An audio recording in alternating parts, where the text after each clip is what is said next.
Today is April 22nd. My name is Malik. This is Speak On It, but your current team is the nonprofit. Today we want to look at some things that I think we need to be very careful with. The first piece you see will remind me, did remind me, of a baby George Floyd type. Black Lives Matter type. See, what you will see now is a little bit more than the initial 5 million views on social media. Because at the end of the day, it wasn't what you thought. And very similar to the whole thing with George Floyd. These people that have stores in the so-called black community that get all geeked. Bag of potato chips is money, I accept that. Whatever was happening with George Floyd, okay, there it is. But you see how much confusion it caused. So what the black community need to do is buy out all of these other creatures that's in your community. Then maybe they'll be willing to give your 8-year-old or 7-year-old child a bag of chips. I'm just saying. Run this, brother, because I don't want to get ahead of myself.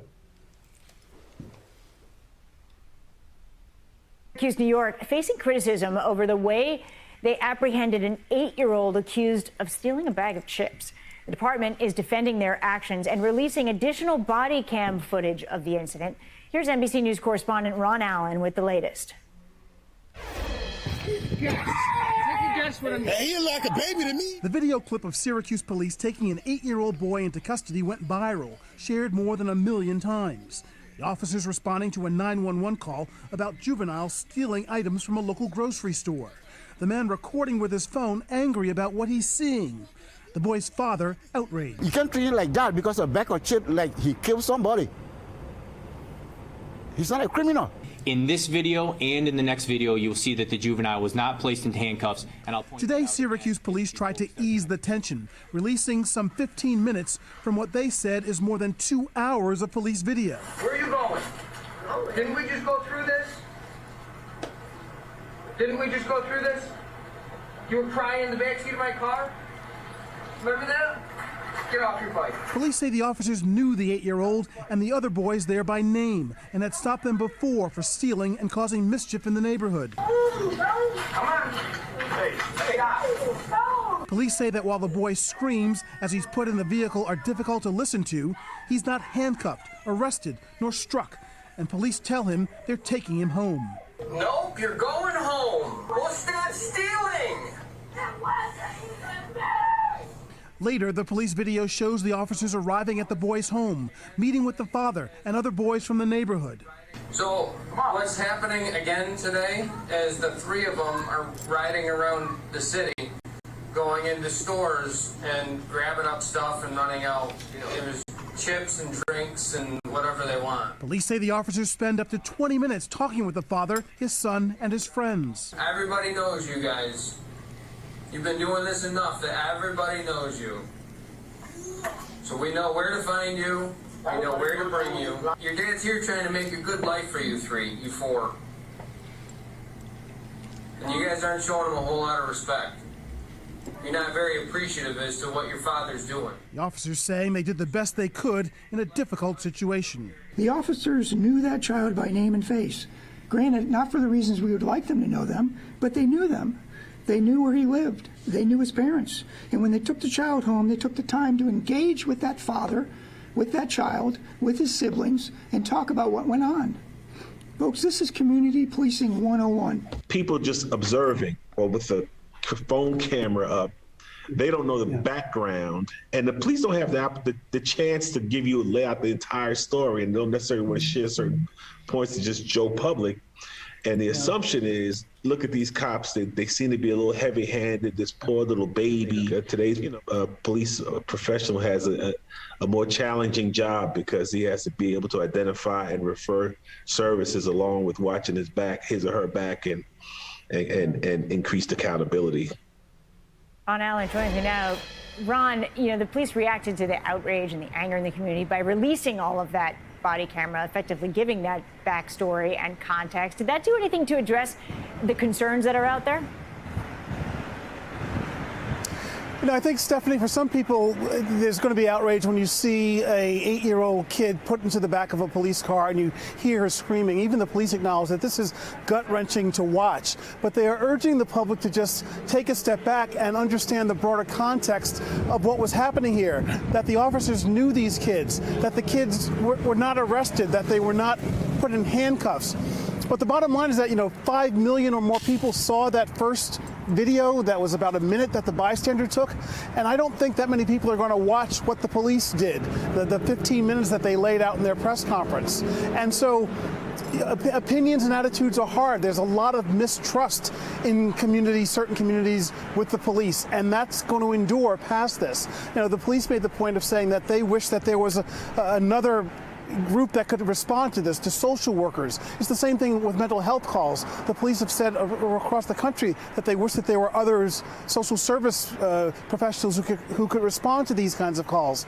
But the bottom line is, the police are trying to do the best they can. This is a very difficult situation. The father works several shifts. The mom was ill and at home. And as you heard the cops say, he's brought these kids back to his home on other occasions. So it's a very tough situation. And again, the police are hoping that cooler heads will prevail, but it's unclear yet just how this is going to all play out over the coming days. Ron, you look at those images of the first images in your story where you see that cell phone video and think, oh my God. And then you see that context provided by the police that tells a larger, fuller story. Has anyone in that community who might have been really critical at first seen the broader video and come out and said, well, there's more to this than we thought? But we've reached out to the family and their attorney. We've not heard back from them just yet. But that's part of the very good news here, is that the police are responding.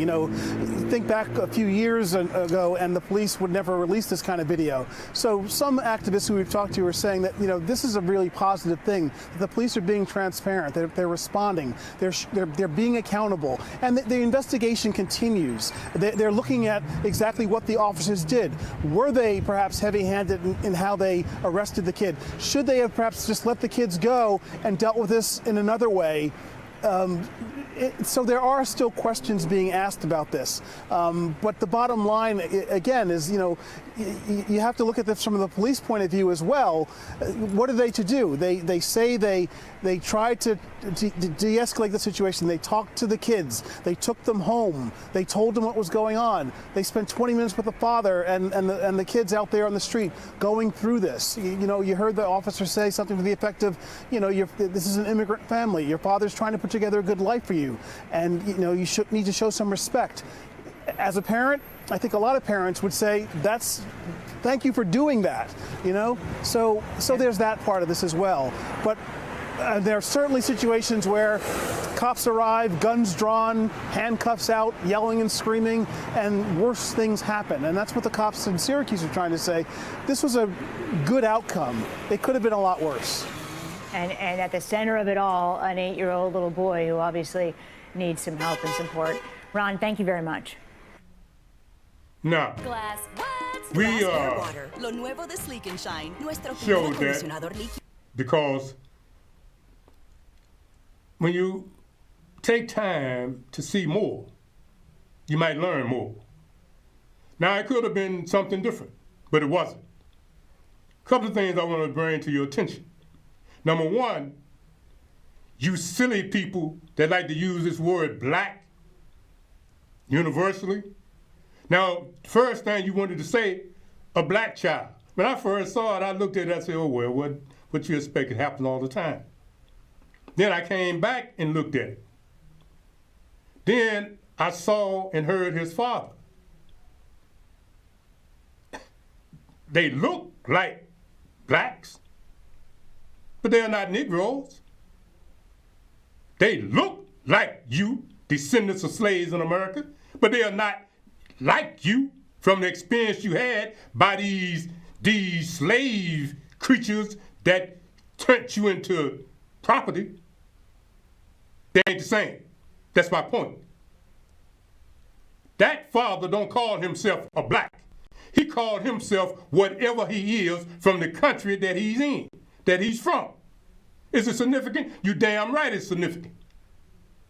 Because here you are getting ready to send it off, not knowing that it ain't one of those situations, not knowing that the police has intervened and talked with the parent, not knowing the circumstance.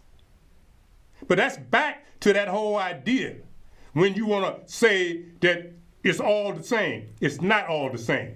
I don't know whether the person is a Haitian. I don't know whether or not he's a so-called African from Ghana, Kenya, Nigeria. But I do know this. He might look like you, but he didn't sound like you. And hell yeah, there is a difference. You understand that? It is. Now, what was his kid doing? His kid was doing what your kids do. But the difference is, if he was in his homeland and his kids was doing that, there would have been a different intervention from the family.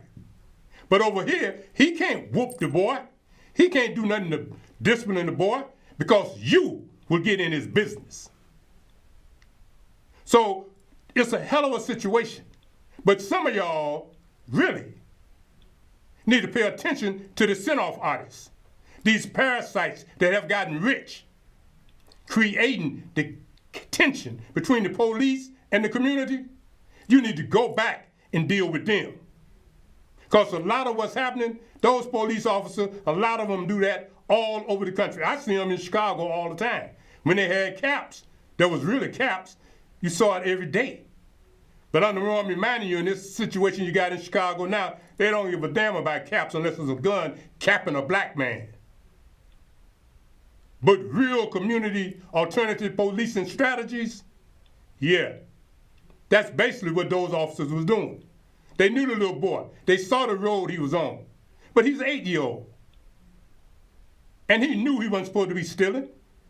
But children do that at that age. But usually there's an intervention by the parent, particularly in other cultures other than the current urban Negro culture, where you think it's all right to go take people's stuff or to go burn down people's stuff. Thank God they was able to come up with this additional footage before you burnt down somebody else's stuff over some kids' play.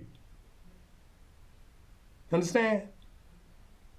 What you should be doing is coming together and buying up these stores in your own area. Then you don't have all these aliens in your area doing your kids the way they want to do them, doing you the way they want to do you. Little boys and little girls do that. But grown folks are going in the store stealing. Man probably wasn't that mad over the kids, but they're mad of the fact that they done lost $1,000 in the last 6 months because folks been stealing the chips. So he called the police on the child. Should the child be criminalized? No, because quiet as kept, stealing some chips should not be a crime. You should give him a loaf of bread. You should be able to go and have some type of social service that address that. But because the system don't really care and you damn Democrats just think you can just fool the hell out of blacks, you keep playing these silly games. Defund the police. Then what? Then what? Now you need the police, but you also need alternatives. But they need to be the people from our community, not some little 17 or 19 or 21-year-old alien immigrant that ain't even a citizen, that ain't even finished college.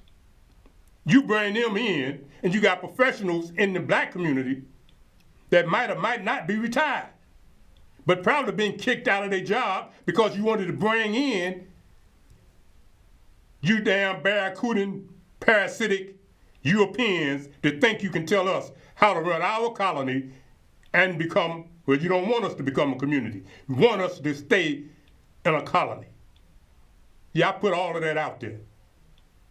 Because that situation could have turned into a damn near George Floyd situation had not the police shown the other part of that video. Yeah, black lives do matter, but not when it's being pimped. All right, next thing, brother. I understand that now, Tony. I understand I'm not necking you now because you hurt my feelings. You know, you ruined my life. I don't want to hear no more of this. Hand me a piece of tissue, man. Did this damn young man move from the streets of Oakland to escape the gangs? Plead out to you for help? You let him move in there, knowing what he done went through all his life. He running from the street gangs. How many young people run from the street gangs and try and escape? None. Most of them stay there and try and survive and kill each other or destroy themselves. He got sickle cell anemia, no parents. And yeah, I'm crying because I see myself in it. There's one thing to give a young man tough love, but where's the love? All I hear is toughness. Yeah, Judge Mathis. I hope they let us play that, because there's an educational benefit to it. See, part of the real situation and tragedy, particularly in these urban areas, where there are people like me and Judge Mathis, and so many more. But then you let these little outsiders come into the community and just tell you how to do what you should be doing in your own community. And because they the ones that got the money, because the government give them the money to provide services, so what do? They exclude all people that can be relevant and effective, unless they some little program troll. And we see it in Chicago right now. And we're going to get to something in a minute. And we're going to talk about that as it relates to what's going to happen that's happening right now in Chicago. And we're going to flash back for a minute. It is not that difficult to address situations in our community. It's just that the Negroes that we have elected, they believe in their white master so much until they see somebody that's really can have teams of volunteer security. They can't G for that. They got to listen to the master. And our community is out of control. Show this piece, man, then we'll finish up on this. Well, Mark and Tanya, as you mentioned, teams of volunteer security officers will ride the Red Line trains today. They will be looking out for any kind of crime. Now, organizers with the group called the Violence Interrupters say at least 10 unarmed security guards will be on the north and southbound trains along the Red Line for an 8-hour shift starting at 11 o'clock this morning. They hope the city will collaborate with them so they can do this on an ongoing basis. Chicago police recently announced increased staffing in its transit units. Meanwhile, the CTA announced last month that it would double the amount of unarmed security guards they staff, but those guards are still being trained. Now, just Tuesday, Senator Dick Durbin and Congressman Chuy Garcia sent a letter to the CTA calling on the transit agency to do more to ensure safety on the trains. It comes at a time when the city estimates violent crime on the system is up 17% compared to last year. Meanwhile, police are urging any riders and any volunteer security officers not to step in as vigilantes. If they witness a crime or something suspicious, they should call 911. Now, I want you to listen to that. It's a good idea. I think it was under Jan Byrne when the Guardian Angels was in Chicago doing that type of situation. But things have changed. Since then, you had Harold Washington, which came with the Harold Washington administration, Chicago Intervention Network. Then it ran into the Daley administration. And then Ted O'Keefe came in, Tim Mitchell came in, and it became CAPS. But that was created under one of the commanders over there in the 15th districts. Real live community Chicago alternative policing strategy. But then, like I said, Rahm Emanuel came in and he didn't give a damn about caps. He just wanted to run to the community and cry when somebody got killed. And then this one come in and ain't heard nothing about caps. But she don't run to the Negro community when they get killed, only to the Hispanic community. So a lot of what was good has been ignored by the last two administrations. And that's one of the reasons we so far behind, and that's why we got people out saying that they will be doing some interrupting. But the police made it clear. And that's why you say, well, why don't the black man do this and do that in the community? Police made it clear. You ain't no damn volunteer, you a vigilante. Anything anybody out there do to try to help the situation, if they black, police come with that type of drama, you're a vigilante.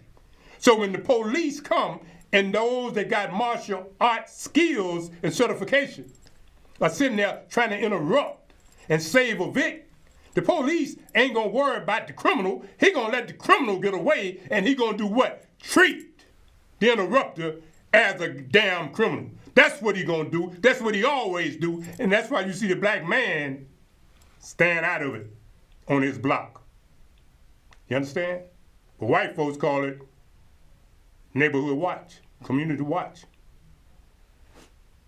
It ain't no secret why things are out of hand. I wish them well, but y'all be careful, because the police gonna be watching you, not the criminal. Move on, man. During dinner, authorities say guests at this Florida wedding began feeling ill and high. The February gathering quickly taking a nightmarish turn.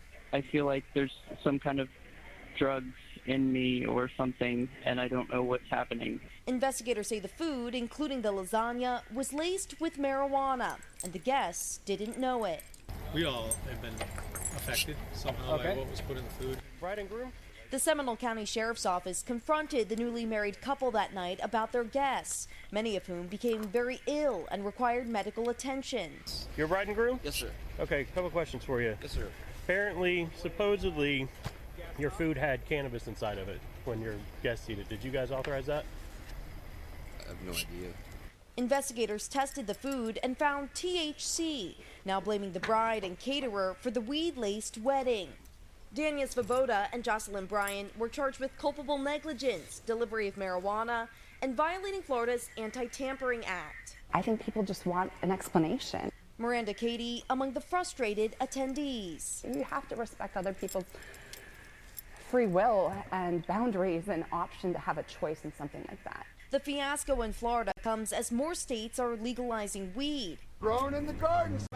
Excitement in New Jersey Thursday seen in long lines wrapping around its first recreational marijuana businesses. But some health experts caution the wedding chaos that landed several guests in the hospital should serve as a reminder of the very real risks. If convicted, the sheriff's office says the bride and caterer could each face up to 5 years in prison, plus a $5,000 fine. We should add, we reached out to the newlywed couple for comment, but have not heard back. New kind of wedding chaos. Yeah, you thought your wedding was wild. Okay. Yeah, wedding high. All right. All right, we can go on, Brother Amar. You know, the sadness here is that the bride, I don't know the relationship between her and that colored female. You know what I'm saying? Somehow they influenced each other in the wrong direction. See? Opportunity to make money. And then you take the opportunity and you try to get slick. And somehow or another now you're going to be a vic. Just lost everything. Trying to be clever. Oh yeah, okay. They do it all the time. The bride probably been out in that whatever they do with them before they get married. I then had one of them freak shows, and then you came back, you ran game on her, and now she got vic'd. Or she might have did you like that.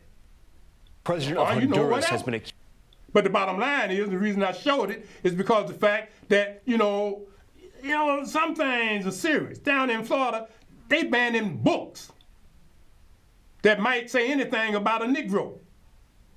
And then you got a Negro that's supposed to be in business lacing everybody's food with marijuana. I mean, are you stupid? Next piece, brother. Oh, the answer to that is, yeah, you damn sure is stupid. Whole lot of y'all stupid. Time now for the index. The president of Honduras has been accused of helping traffic cocaine to the U.S. Prosecutors citing Juan Orlando Hernandez as a co-conspirator in a drug trafficking case. They allege he took millions of dollars in bribes and used Honduras's military to protect cocaine laboratories and shipments. He has not been charged and has denied the allegations. And the EMT rescuing a man from a burning truck. Take a look. An ambulance dash cam shows EMT Grace Snyder running towards the burning car as an elderly man was struggling to escape. She then gets to him safety. Moments later, a tire explodes. Snyder says she was the first one on the scene and knew she had to jump into action. Now, I wanted to just flash that piece about the former president of Honduras. You know, for a minute, you know, some of these United States presidents was in real close contact with those people that were circulating the cocaine and running the guns. They were. And this present president you got, he want to do some things with Colombia. He really pushing that. And all the other stuff he doing with the Spanish-speaking groups. So now you go back, a man that was president for a couple of terms, a man that was doing something that the CIA and all the rest of you government operatives been doing forever. Now you go back and charge him, you, Americans, with drug and gun cases. Who are you? Why you in somebody else's business? Now you're going to charge the president of another country. That would be like somebody from another country coming over here trying to charge one of y'all, unless it's Trump. See, that's your mentality. Now, whatever the man did, he did with the full knowledge of the American political system. He did. He was not no president running out there doing that with no dudes on the street corner like we see. He had top flight permission. And now you new generations have pulled this coup off. He must have forgot to pay somebody. Pay attention. Because a lot of what we see here now, and Biden saying he want to run against Trump again, you just might have a rematch. And the question going to be, what are you going to do, Negro? What are you going to do? Because right now, they playing you for a yo-yo. Come on, next piece, man.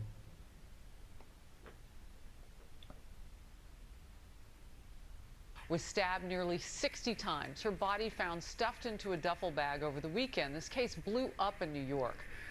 People just couldn't imagine this happening in this neighborhood. The suspect, 44-year-old David Bonola, is reportedly believed to be the handyman police were looking for earlier this week. Brian Yennis is live in Queens with more. Brian. Harris, the NYPD just wrapped up a press conference in which they confirmed that David Bonola, 44 years old, was indeed the handyman of the Orsoya Gall family in that $2 million home. They had a relationship, an affair between the stay-at-home mom and David Bonola for about 2 years on and off. That relationship came to an end in April, and now she is dead, murdered by Bonola. Apparently, according to the police, he confessed to this murder earlier this morning, just before 1 a.m. Listen. We believe that after disposing of the body, Mr. Bonola fled through Forest Park, where investigators discovered the jacket believed to be worn by him during this vicious crime. Investigation also revealed that on Saturday, Mr. Bonola received treatment for wounds to both hands at an area hospital. At about 12:30 in the morning, David Bonola made his way into that home. There was no forced entry. They believe he may have either used a spare key or was let in by 51-year-old Orsolia Gall. There she was stabbed inside of the house sometime after 12:30 in the morning, some 55 times. She was stuffed into her child's hockey bag and then dragged about a half-mile away by David Bonola. And again, apparently David confessed to this to police over the last 24 hours. But this heinous crime finally has a man under arrest, and now he faces 3 charges, including second-degree murder and criminal possession of a weapon, as well as criminal tampering. And one more note, Harris, this person, David Bonola, arrived in the United States 21 years ago from Mexico. I asked about his immigration status, and we were given nothing on that. Harris? Wow, there is so much more to this story, and that last point you make speaks to all of what we're dealing with right now in America with basically an open border. Brian Yanis, thank you very much. And she's so right. But Biden want all of them over here. See, just wait a while. And we got a lot of stuff we could have used today, but we can't because we don't have enough time. But a lot of situations as it relates to that Title 42 or whatever it is and the open borders, man, there's a lot of those type of killers and dope dealers that's done got in the country.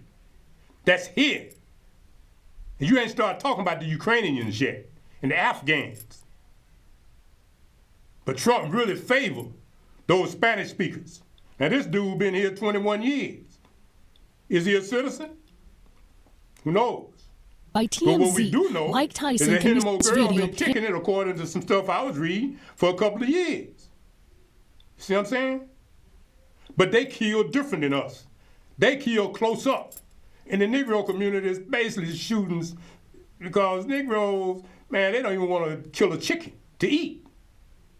Particularly them in the urban areas. They're just scary cat like that. But they'll kill the hell out of you because they're doing it from a distance. Those people there, what they eat, they kill. And they usually use a hatchet, machete, a knife. So a lot of these unbelievable stabbing situations have been happening. Just look at the last name, you'll see they got some Spanish, some from somewhere else there. You know, that blood, Negro will be done fainting. The Negro see that blood coming up out of somebody at close range, that sucker be done thrown up like a little kid. Because he ain't got the heart for that type of killing. So, you know, dude like that, and a lot of people from those countries, they be out there catching them snakes and them fish, they really live in the dirt, they're not in the water. Man, they used to some different type of living. And we showed some clips on some of these shows that showed you how people live in other places. So all of you little slick, fake, black, hustling, 4 and 5 time divas, you better be careful. Think you got all that? You better be watching these folk. Let them up in your house because they've been cutting your grass. The next thing you know, the bush gonna really be close and cut in pieces. Next piece, brother.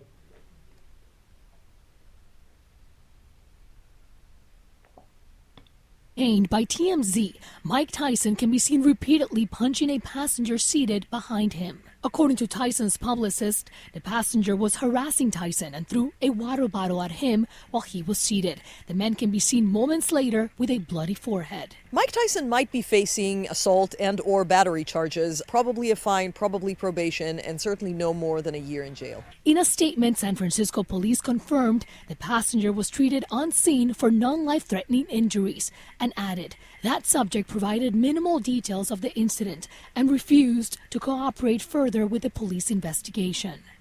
But SFO is located in San Mateo County. Today, the San Mateo County Sheriff's Office confirmed they're actively investigating the incident.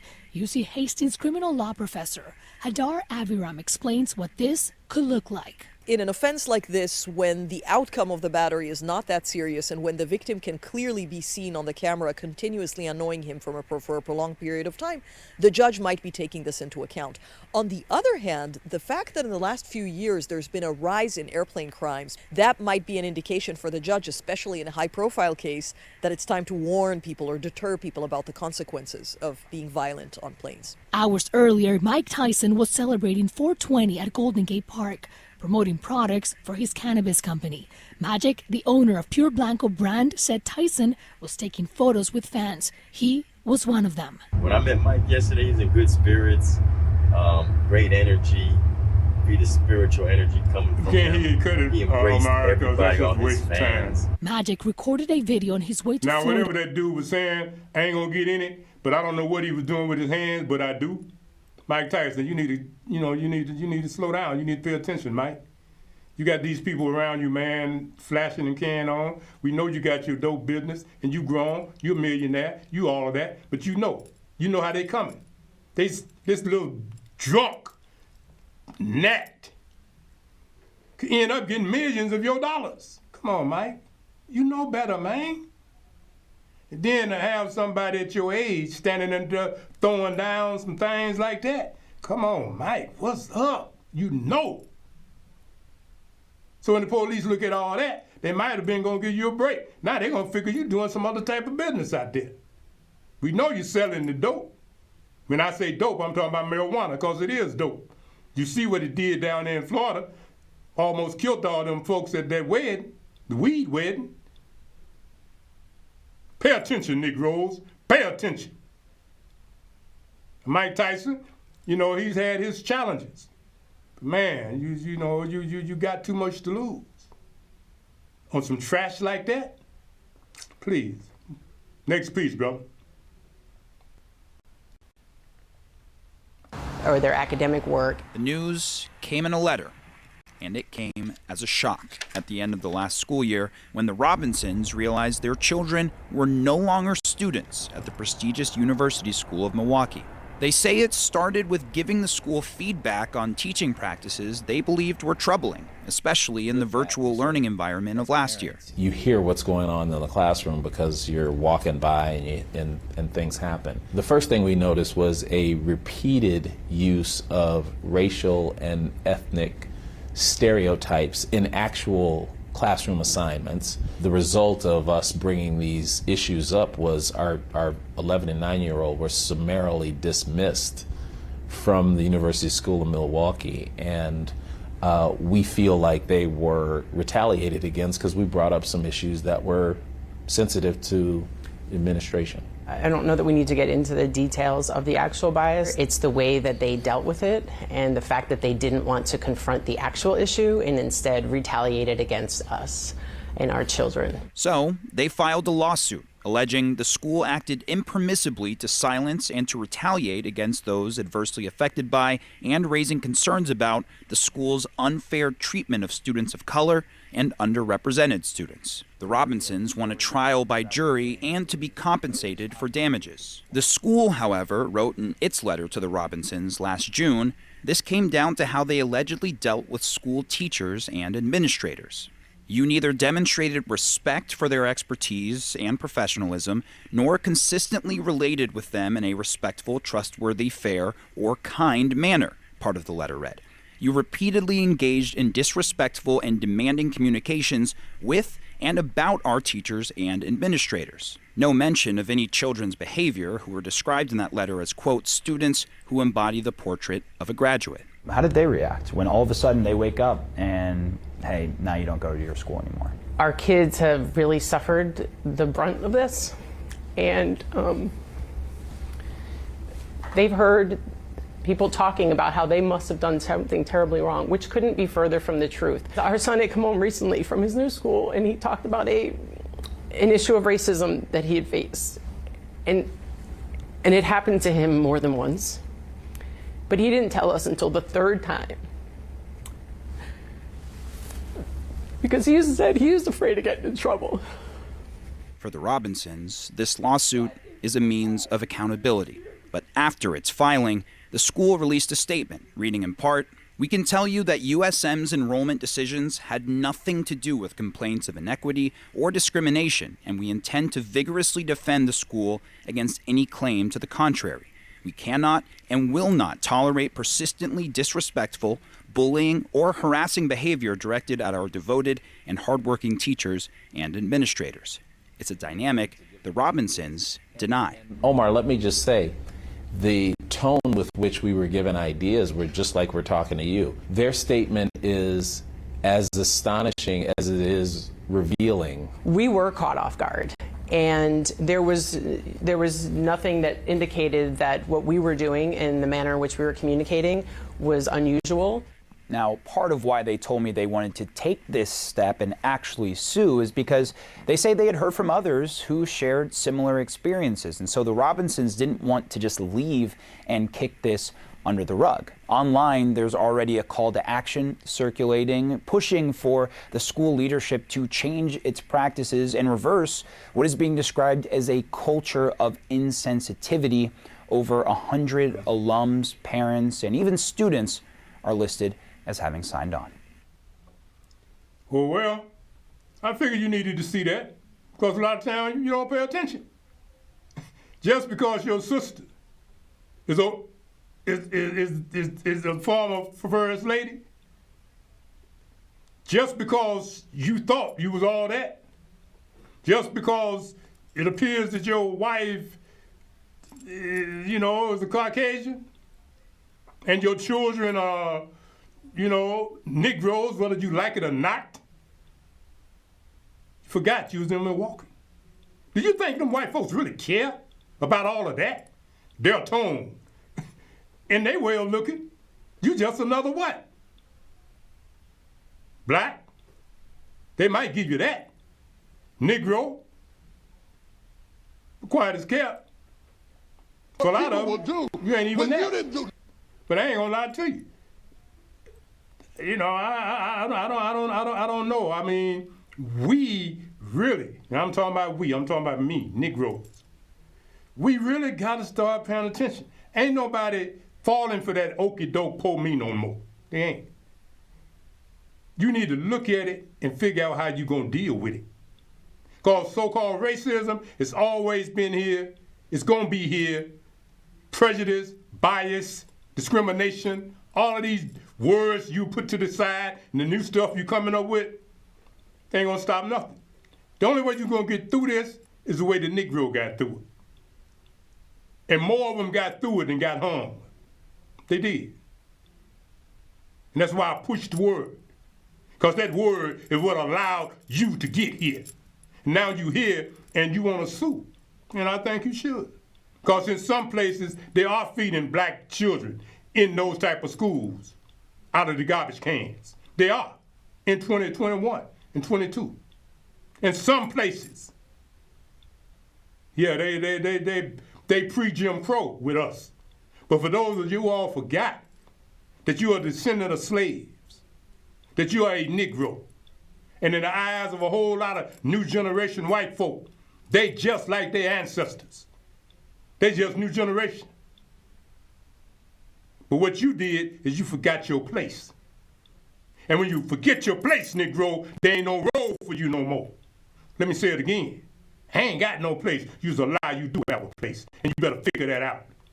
But when you get out of your place, they don't have no more role for you to play. They kick you around and put you under the ground. Next piece, brother, because time is moving on. Jealousy. Jealousy is a dangerous thing. It's a scary thing what people will do when you didn't do nothing to him. It ain't like they was fighting in the field and the fight got out of control. Abel hadn't done nothing to Cain. Cain just killed him because God blessed him. Some people just hate you because you blessed. It's not what you did. It's not what you said. They just hate you because you're blessed. I'm not going to stop walking in my blessings so you like me. I'm not going to give up my blessings so I can fit in with you. If you can't handle it, take your best shot, because I'm blessed. Shout it out, I'm blessed! I guess the bishop told y'all, didn't he? Next piece, bishop speak for himself. I ain't got nothing to say about that. But it's true. Now the piece we finna look at now is a piece that is, it continues. And I think what we need to do is just understand this whole Florida and this, they want to call it critical race theory, and these 54 books, well, part of 54 books, that have basically been banned. And, you know, you need to deal with that because just keep going, it's down there. And what you'll see is that some of the people responsible for a lot of the heat that people are getting, you know, they were just ego tripping and they did some things, and that ain't done made a whole lot of people lose a lot of grounds that appeared to be advancement. And a lot of that is simply because, like this woman, I don't know the woman, she's some type of professor. Damn it, if you knew that foolishness you was talking and writing about wasn't gonna help nobody, why did you get out here with your... Because now what you've done is really created all type of confusion. For what? For you to say you're an author? For you to act like you're a big shot? The hell out of here. Same just like them Black Lives Matter females. Out here running your damn mouth, already know the outcome. When you get to it, play that right there. And I don't know why that piece right here? on Florida didn't come through. Don't worry about it. They know what we're talking about. Just play her. Because she's really the reason for it. Running her mouth, talking about something that ain't even grammar schools or high schools. Talking about something ain't nobody talking about but her. And now she done got all these white folks all riled up, and now they rolling on everything. And she running around smiling. All right, brother, go on. I'm through talking with that. Some of you may be wondering, what's the deal with the GOP freakout over critical race theory? It's everywhere and was even used as a GOP call to arms at a conservative Christian conference last week. The old Marxism used economics to gain control. The new Marxism uses identity politics. And the result is something that looks nothing like America. There's no reason to believe that this new Marxism will result in anything but what the old Marxism resulted in. Critical race theory is racism, pure and simple. And it should be rejected by every American of every race. And let me tell you right now, critical race theory is bigoted, it is a lie, and it is every bit as racist as the Klansmen in white sheets. Okay, but here's the thing. None of this is random. This is the result of a highly manufactured strategy created by seasoned political operatives looking for the perfect wedge issue to take back power. Something to combat the energy of the multiracial coalition that took Georgia, and something to replace Blue Lives Matter, since January 6th exposed that slogan as a sham. Conservatives in Congress took note and started chattering, which was then ingested into the feeder system of Fox News. The tagline disseminated, and the war against critical race theory took off. No one wants a boogeyman near their kids, and certainly not in their classrooms. The operatives know this. Those fears got played up, and now, along with the fear of trans kids taking over junior high handball, parents are fighting with school boards in cities and towns across the country over curricula that they believe teaches white kids that they are racist. None of this is actually happening. But who cares about a little old thing like the truth when you have the perfect campaign buzzword for 2022?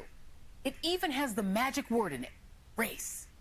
And joining me now is Kimberly Crenshaw, co-founder and executive director of the African American Policy Forum, and the legal scholar who coined the term critical race theory.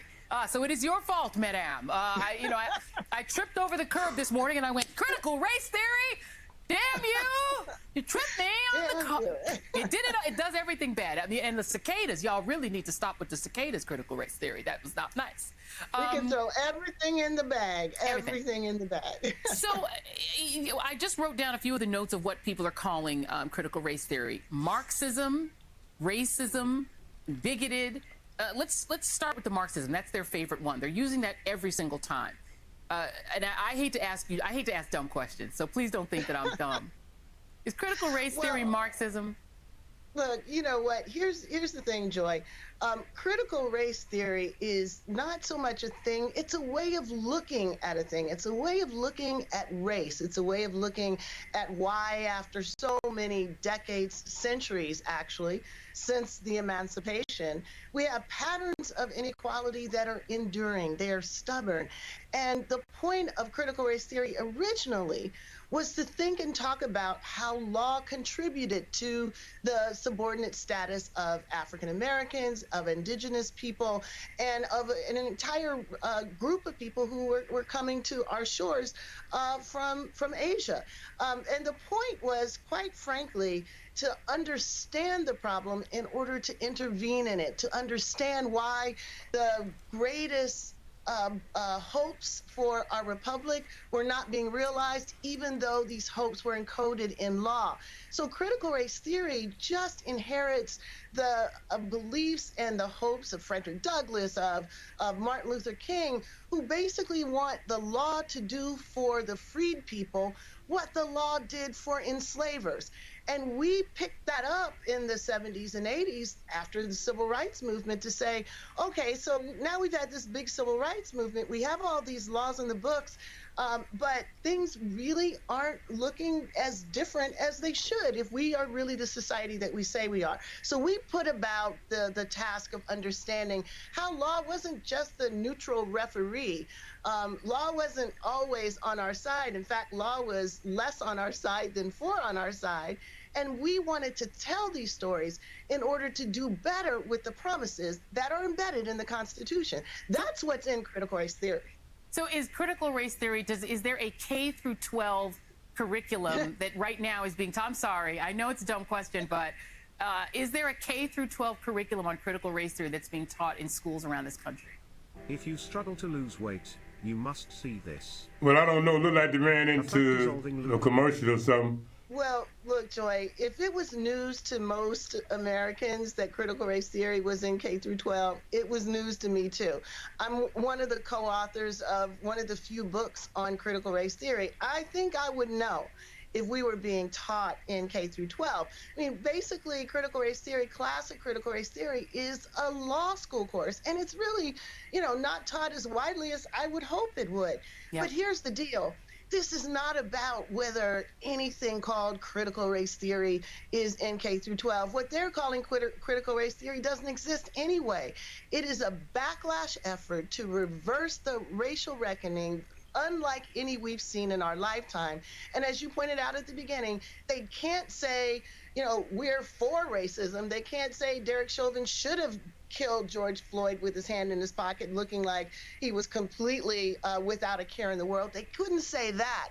So they looked around and found a strange sounding theory that they could put all of the grievances and resentments in and mobilize people around this boogeyman. And if our side can't really understand what's going on, it's going to work. It's worked in the past. It worked to end Reconstruction, and it can work to end this reckoning too. And a gentleman named Christopher Rufo, who's very vigorously requested to be on the show, we're gonna take him up on it and let him come on this week and invite him on. He literally said, we've successfully frozen their brand, critical race theory, into the public conversation and are steadily driving up negative perceptions. We will eventually turn it toxic as we put all the various cultural insanities under that brand category. To wit, Fox News has mentioned critical race theory nearly 1,300 times in the past 3.5 months.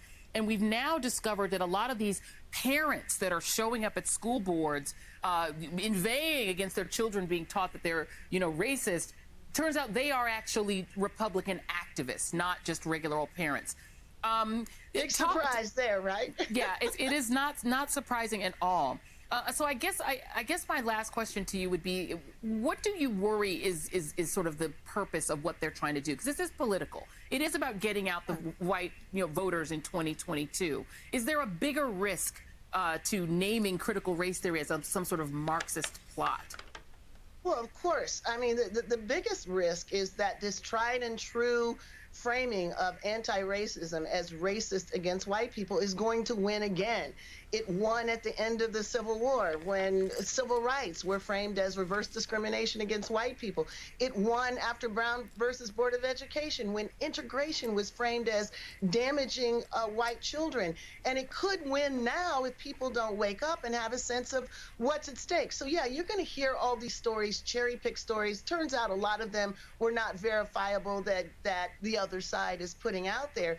You're not going to hear, and you should, what is happening with these bans. You're not going to hear that an essay by Ta-Nehisi Coates was the reason why a school teacher was fired. You're not going to hear about the affinity groups in colleges and universities and the programs, the educational programs that are being canceled. So we need to see materially what this is doing in order to weigh into this. If anyone was mobilized by last year, if anyone is concerned about what they saw on January 6th, then you are on our side with this and you need to get involved. And let me just say this, and I ain't gonna say much because you'll think I'm hating on black women.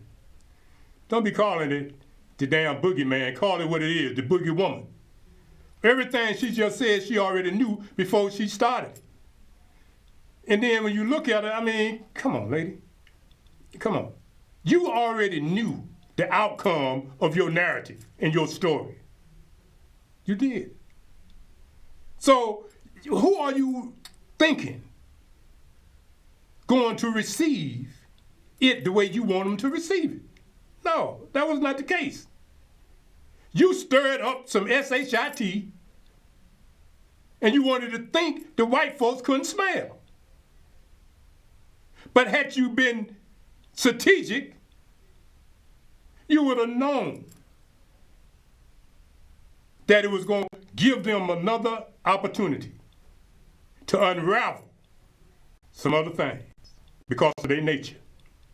But you say you know their nature, but yet you fed their nature. And now you want to look like, po me. Y'all get with me. I ain't no getting with you. I mean, I'm looking at you. I'm listening at you. Man, you know, those of you that live on that level in that class, you know, y'all really, you know, y'all need to, you house Negroes need to keep y'all asses in the house. Because you all messing it up out there in the field. You are. Stay in your place. And the white man will have a role for you. Get out of your place like you did. Now he's unraveling it for all of us. Now, do this piece on Black Lives Matter, brother. Once again, send some stuff, but it don't get to you. Go on down. All right, do this piece here, the one with them Mexicans. It don't matter. It's quite obvious what was sent. You know, it ain't there. So, run this.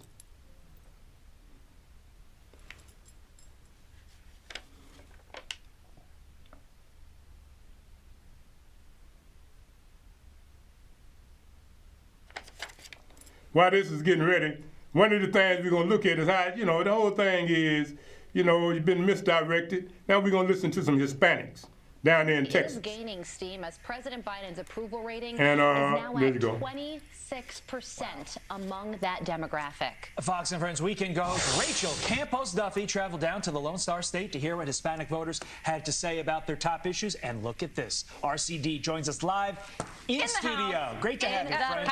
In the house. So happy to be here. Listen, that 26% number means Hispanics are more displeased or more dissatisfied with President Biden and his administration, his policies, than any other demographic. Wow. They are more dissatisfied than whites, than Asians.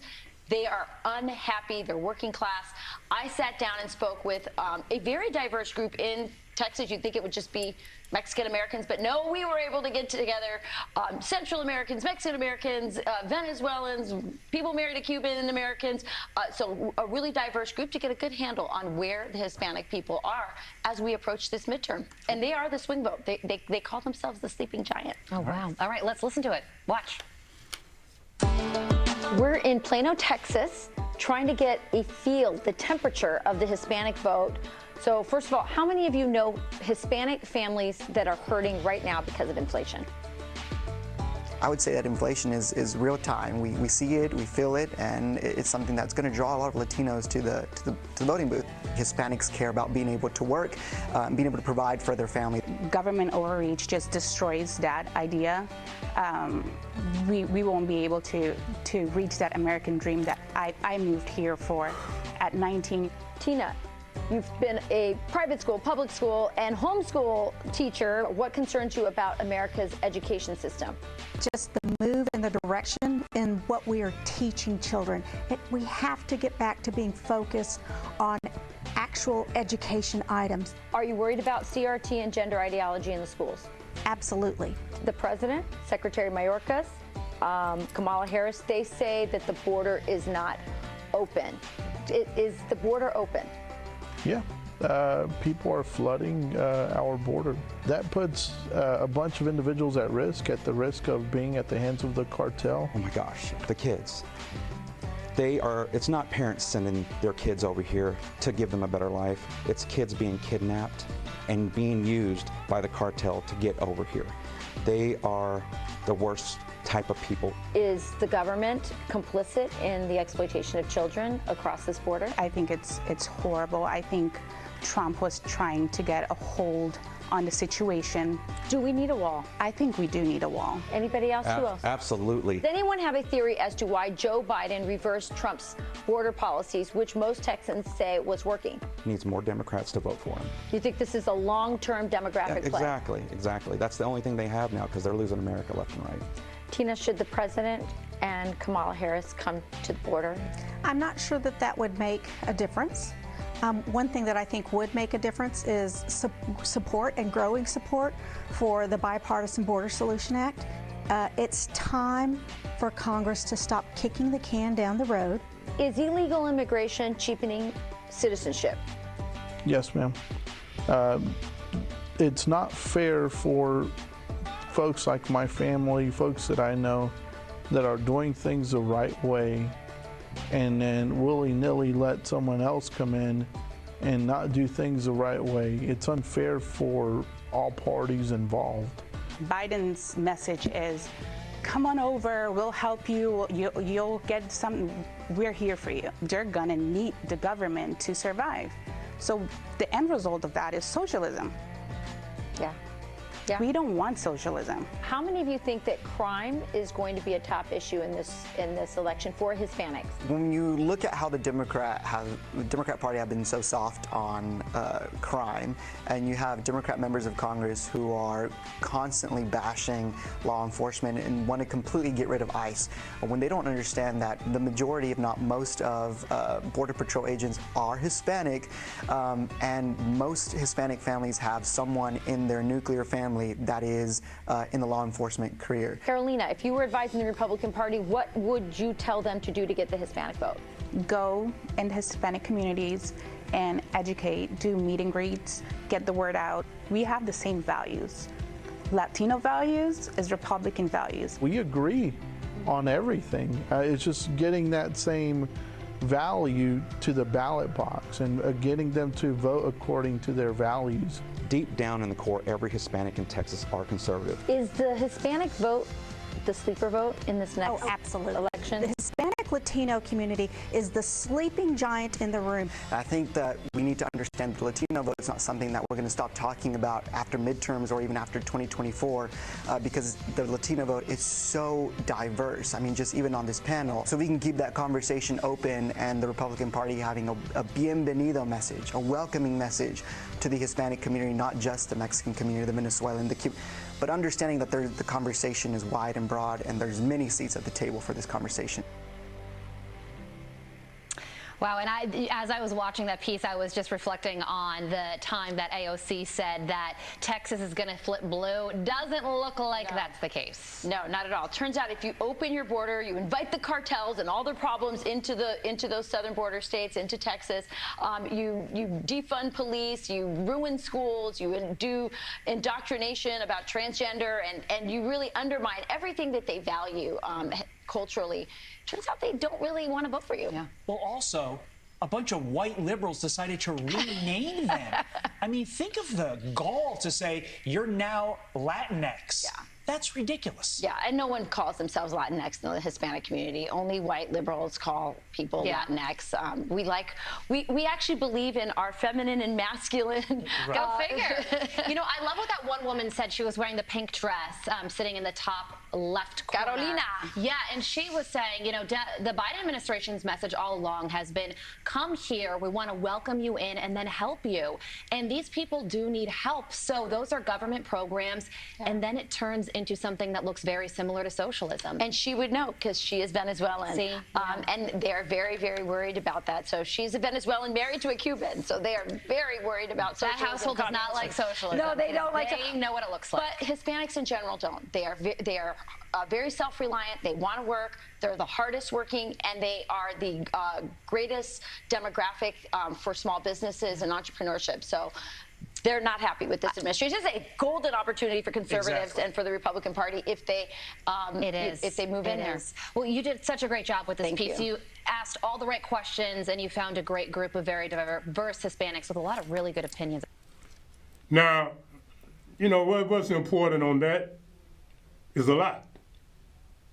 But what I thought was very interesting is that she didn't even bother to mention black when she was saying who was dissatisfied. You know what I'm saying? Because you don't matter. And those are Hispanics. But one of them was about as black as a whole lot of y'all. So apparently they see themselves based upon language versus skin texture for the most part, to some parts. But this whole game that you Negroes are playing, thinking that the Democratic Party love you so much, and that you females, black, are the backbone of the Democratic Party, no, they ain't. They got the Ukrainians coming in right now. And they bringing in millions of them so they can let you know what is and what ain't. Show them this piece, brother.